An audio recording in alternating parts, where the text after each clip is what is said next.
to Out There Area AM channel, the place where we dive into the mysteries of the cosmos, from strange lights in the sky to stories that make you wonder, are we truly alone?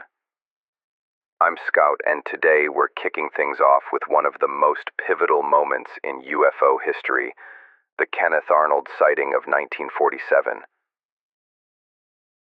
This is the event that changed how the world looks at the skies, sparked the flying saucer craze, and launched a global obsession with UFOs.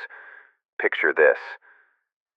It's a clear summer afternoon in 1947, and you're piloting a small plane over the majestic mountains of Washington State. The sky is crystal blue, not a cloud in sight. Then, out of nowhere, you spot 9 gleaming objects zipping through the air at impossible speeds, faster than anything humanity has ever built. That's exactly what Kenneth Arnold experienced, and his story shook the world. What did he see? Alien spacecraft? Secret military tech? Or something else entirely?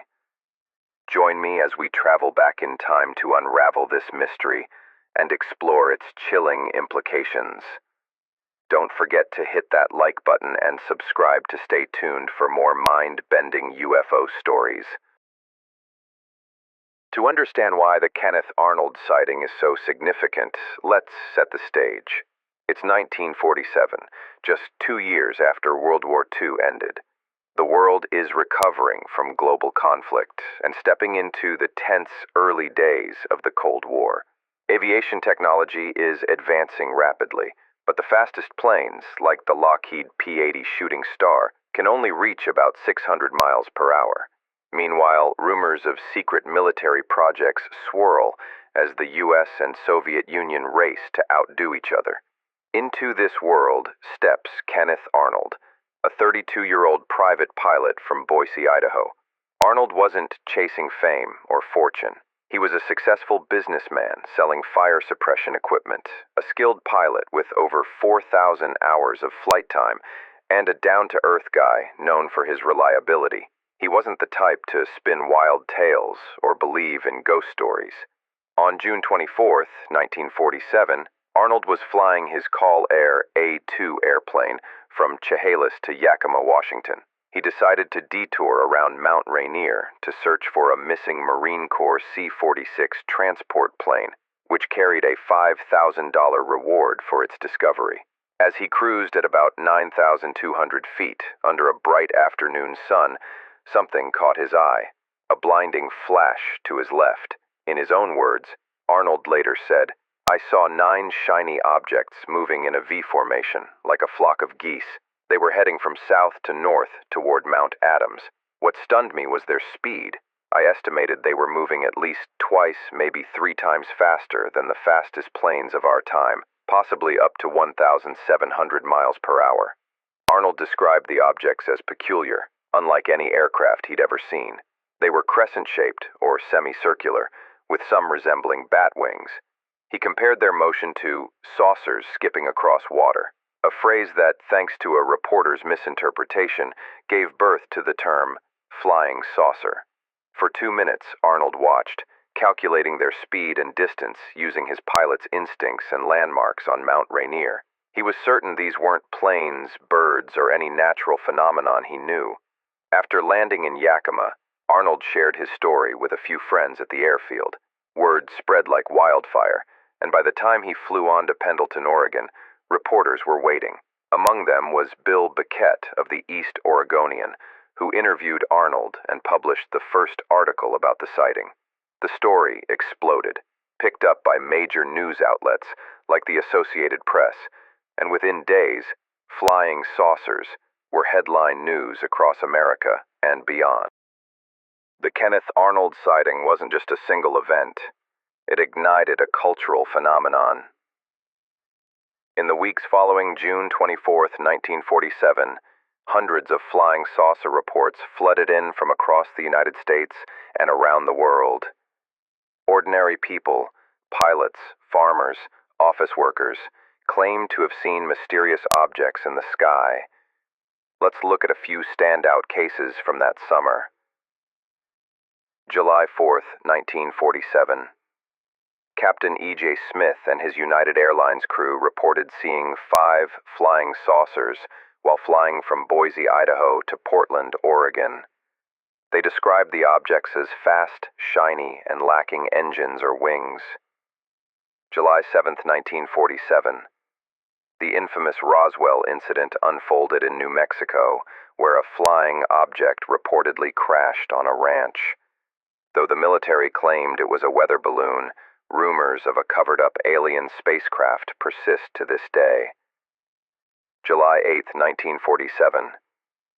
A prospector near Mount Adams, close to where Arnold saw his objects, claimed to have spotted 6 saucers flying overhead.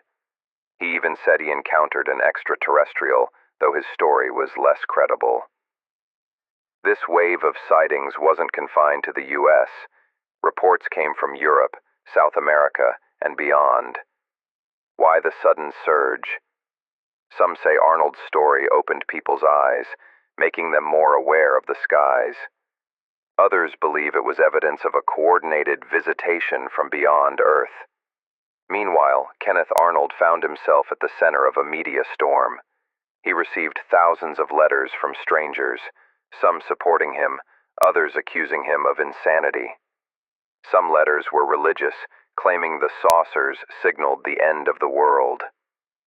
Arnold's family was bombarded with phone calls, and he later admitted he regretted going public. In a July 1947 interview with the Chicago Times, he said, "People think I'm crazy, but I saw them and I observed them carefully. I don't know what they were, but they were real." The frenzy didn't stop with the public. The U.S. military took notice, launching Project Sign, the precursor to Project Blue Book, to investigate UFO reports. Their initial findings? Arnold's objects were real and couldn't be explained by natural phenomena or human technology. So, what did Kenneth Arnold see that day? More than 75 years later, the question still fuels heated debates. Let's explore the main theories. Theory 1. Alien spacecraft. Many believe Arnold witnessed spacecraft from an extraterrestrial civilization. Why? The object's speed and shape didn't match any known technology in 1947. Arnold estimated they moved at 1,700 miles per hour, far surpassing the 600-mile-per-hour limit of the era's fastest planes. Their V formation and smooth, deliberate motion suggested advanced engineering. Later in life, Arnold leaned toward this idea. In a 1977 interview, he speculated, "They might be living creatures in space, like jellyfish in the sky." While that sounds outlandish, it shows his openness to ideas beyond human understanding. The timing, just before Roswell, also fuels speculation of an alien wave in 1947. Theory 2.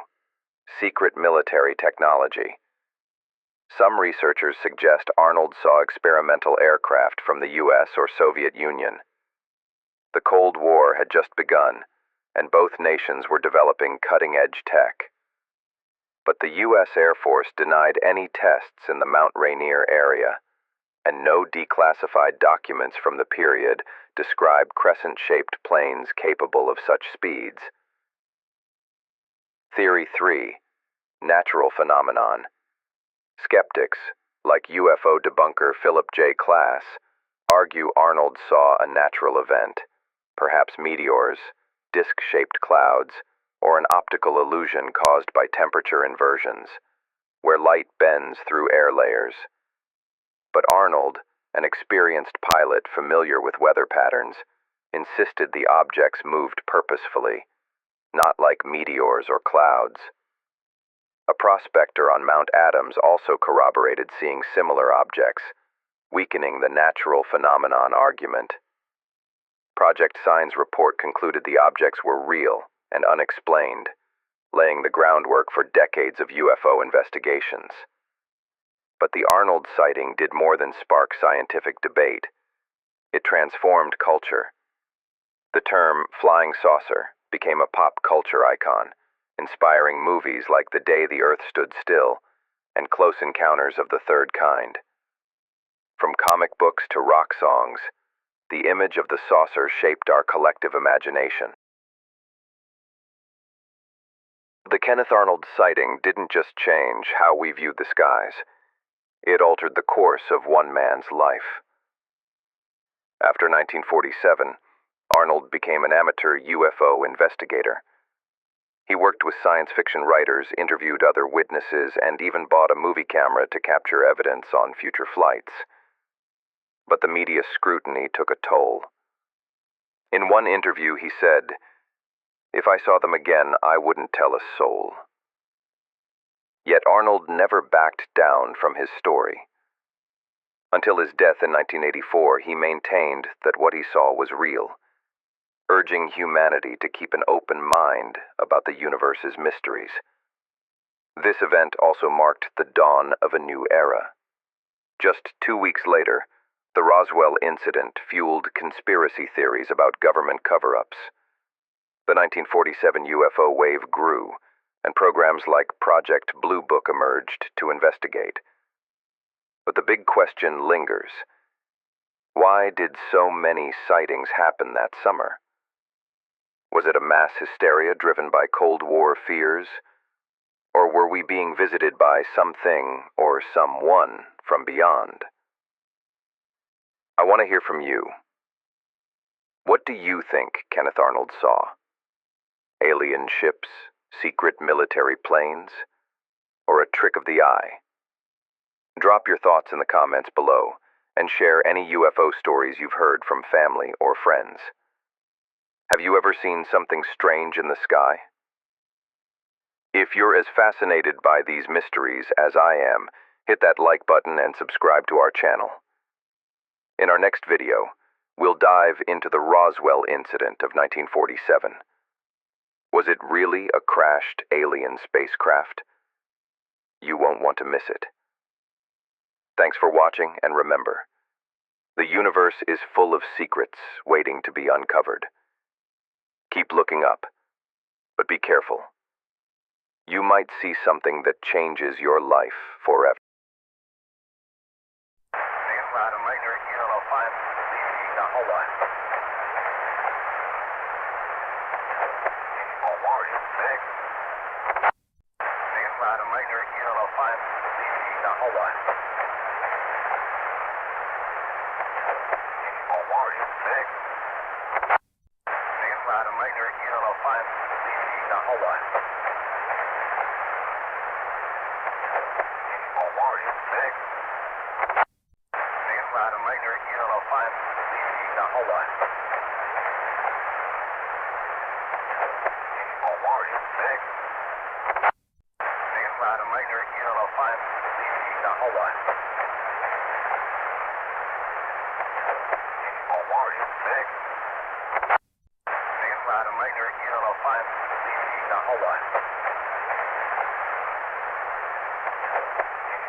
Hawaii 6.